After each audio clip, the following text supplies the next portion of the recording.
The Assembly will hear an address by His Excellency Xi Jinping, President of the People's Republic of China. I request the protocol to escort His Excellency.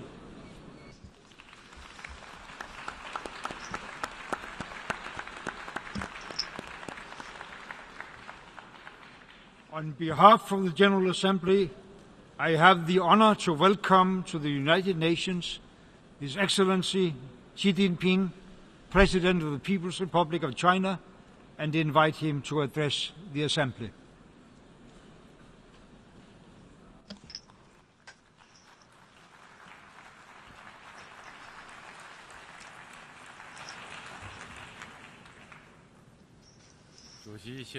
Mr. President, dear colleagues, 70 years ago, the earlier generation of mankind fought heroically and secured the victory of the World Anti-Fascist War, thus closing a dark page in the annals of human history.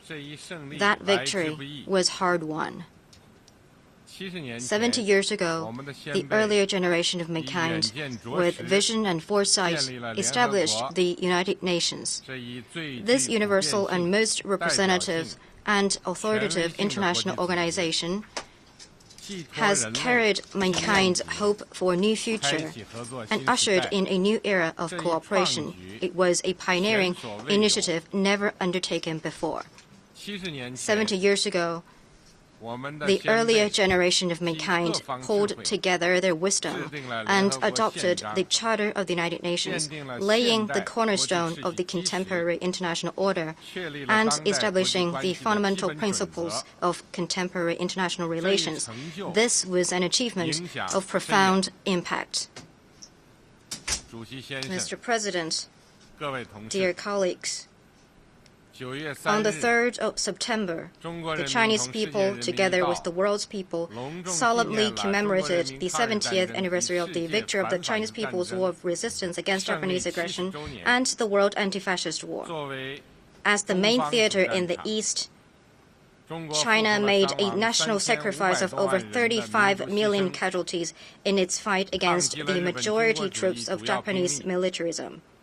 It not only saved itself and its people from subjugation, but also gave strong support to the forces against aggression in the European and Pacific theaters, thus making a historic contribution to the victory of the World Anti-Fascist War. History is a mirror. Only by drawing lessons from history can the world avoid repeating past calamity. We should review history with awe and human conscience. The past cannot be changed, but the future can be shaped. Bearing history in mind is not to perpetuate hatred. Rather, it is for mankind not to forget its lesson. Remembering history does not mean being obsessed with the past. Rather, in doing so, we aim to create a better future and pass the torch of peace from generation to generation.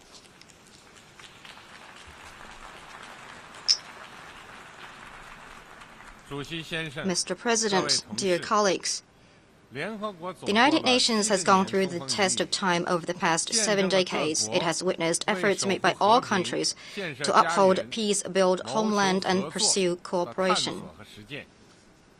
Having reached a new historical starting point, the United Nations needs to address the central issue of how to better promote world peace and development in the 21st century.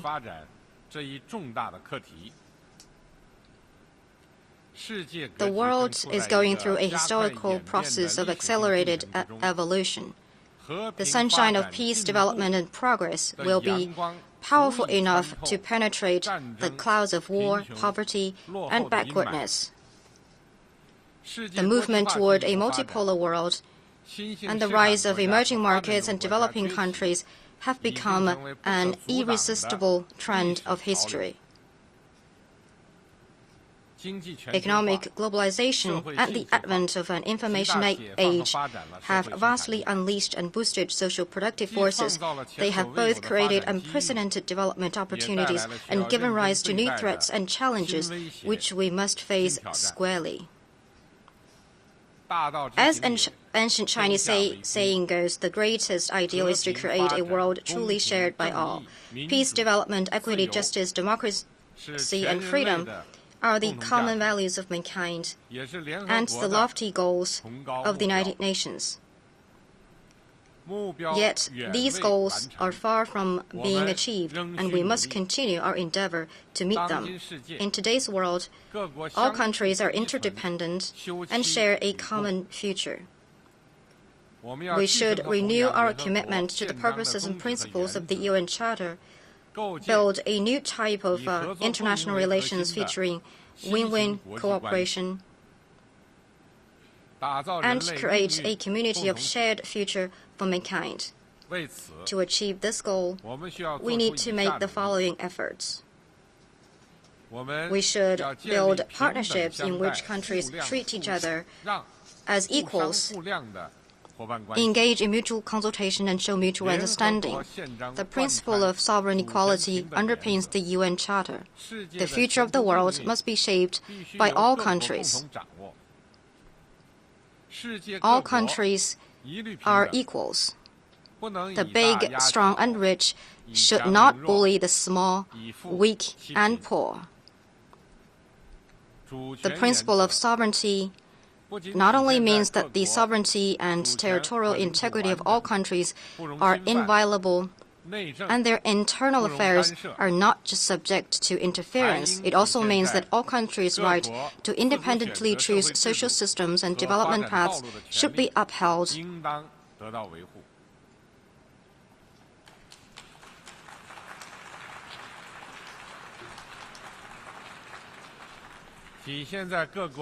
And that all countries' endeavors to promote economic and social development and improve their people's lives should be respected. We should be committed to multilateralism and reject unilateralism. We should adopt a new vision of seeking win-win outcomes for all and reject the outdated mindset that one's gain means the other's loss, or that the winner shall take all. Consultation is an important form of democracy.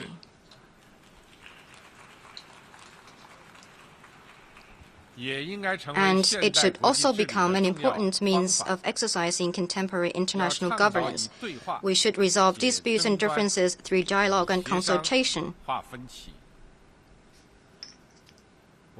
We should forge a global partnership at both international and regional levels and embrace a new approach to state relations, one that features dialogue rather than confrontation and seeks partnership rather than alliance.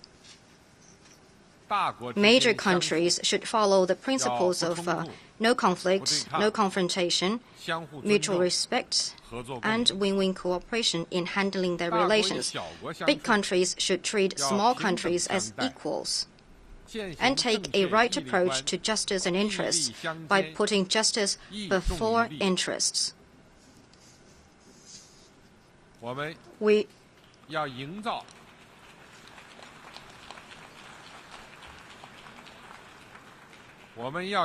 should create a security architecture featuring fairness, justice, joint contribution, and shared benefits. In the age of economic globalization, the security of all countries is interlinked and has impact on one another. No country can maintain absolute security with its own effort, and no country can achieve stability out of other countries' instability.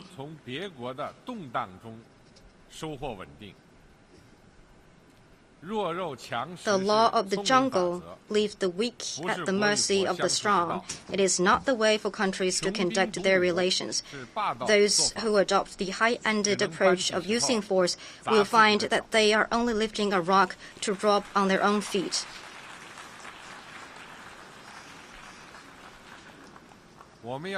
We should abandon Cold War mentality in all its manifestation and foster a new vision of common, comprehensive, cooperative, and sustainable security.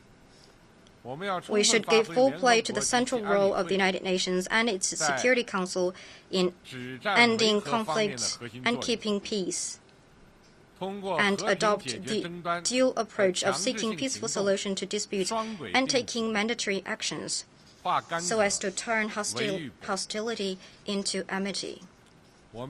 We should advance international cooperation in both economic and social fields and take a holistic approach to addressing traditional and non-traditional security threats so as to prevent conflicts from breaking out in the first place. We should promote open, innovative, and inclusive development that benefits all. The 2008 international financial crisis has taught us that allowing capital to blindly pursue profit can only create a crisis, and that global prosperity cannot be built on the shaky foundation of a market without moral constraints. The growing gap between rich and poor is both unsustainable and unfair. It is important for us to use both the invisible hand and the visible hand to form synergy between market forces and government function, and strive to achieve both efficiency and fairness.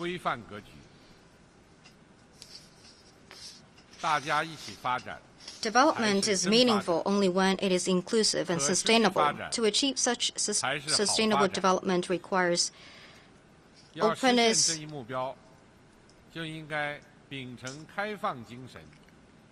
mutual assistance, and win-win cooperation. In the world today, close to 800 million people still live in extreme poverty.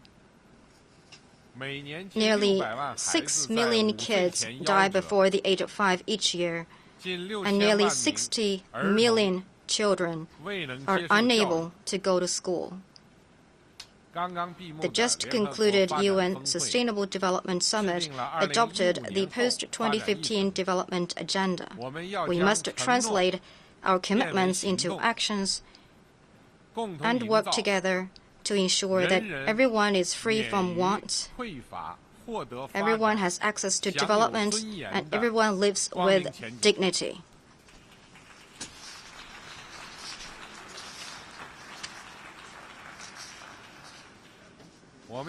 We should increase inter-civilization exchange to promote harmony, inclusiveness, and respect for differences. The world is simply more colorful as a result of its cultural diversity. Diversity breeds exchanges. Exchanges create integration. And integration makes progress possible. In their interactions, civilizations must accept their differences. Only through mutual respect, mutual learning, and harmonious coexistence can the world maintain its diversity and thrive. Each civilization represents the unique vision and contribution of its people, and no civilization is superior to others. Different civilizations should have dialogue and exchanges instead of trying to exclude or replace each other. The history of mankind is a process of active exchanges, interactions, and integration among different civilizations. We should respect all civilizations and treat each other as equals. We should draw inspirations from each other to boost the creative development of human civilization. We should build an ecosystem that puts Mother Nature and green development first. Mankind may utilize the nature and even try to transform it, but we are, after all, a part of the nature. We should care for nature and not place ourselves above it. We should reconcile industrial development with nature and pursue harmony between man and nature to achieve sustainable development of the world and the all-round development of man. To build a sound ecology is vital for mankind's future. All members of the international community should work together to build a sound global eco-environment. We should respect nature, follow nature's ways, and protect nature. We should firmly pursue green, low-carbon, circular, and sustainable development. China will shoulder its share of responsibility, and China will continue to play its part in this common endeavor. We also urge developed countries to fulfill their historical responsibility, honor their emission reduction commitments, and help developing countries mitigate and adapt to climate change.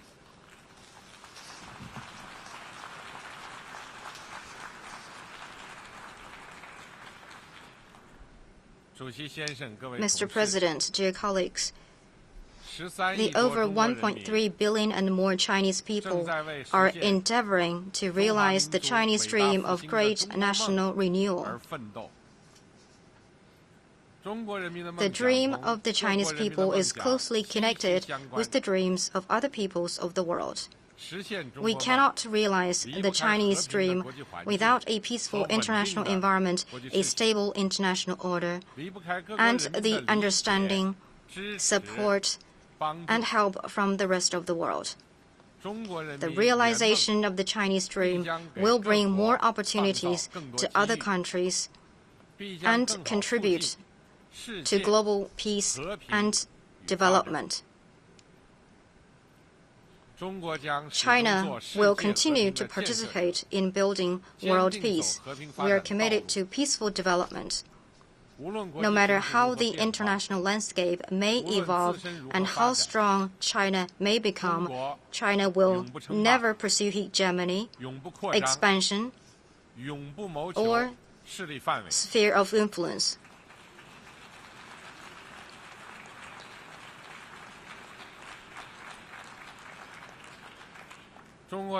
China will continue to contribute to global development. We will continue to pursue common development and the win-win strategy of opening up.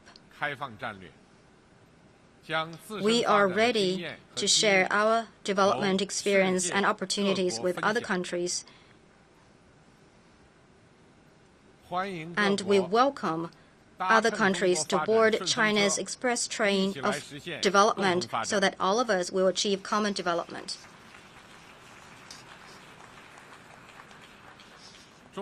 China will continue to uphold the international order.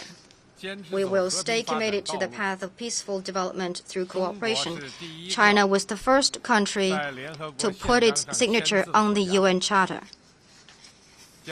We will continue to uphold the international order and system underpinned by the purposes and principles of the UN Charter. China will continue to stand together with other developing countries. We firmly support greater representation and voice of developing countries, especially African countries, in the international governance system.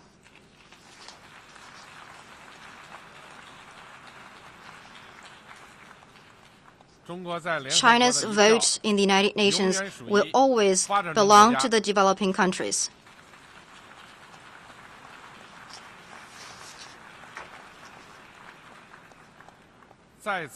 I wish to take this opportunity to announce China's decision to establish a 10-year, $1 billion China UN Peace and Development Fund to support the UN's work.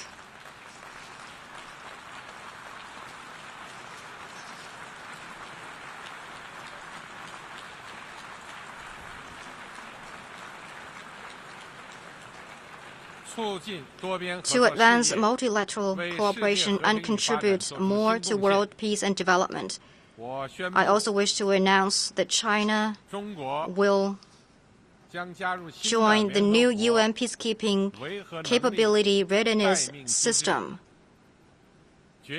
and has thus decided to take the lead in setting up a permanent peacekeeping police squad and build a peacekeeping standby force of 8,000 troops.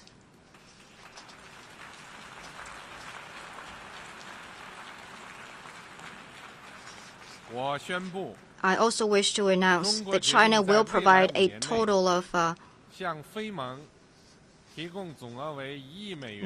million of free military assistance to the African Union in the next 5 years to support the establishment of the African Standby Force and the African capacity for immediate response to crisis. Mr. President, dear colleagues, as the United Nations enters a new decade, let us unite even more closely to forge a new partnership of win-win cooperation and a community of shared future for mankind. Let the vision of a world free of war and with lasting peace take root in our hearts. Let the aspiration of development, prosperity, fairness, and justice spread across the world. Thank you all.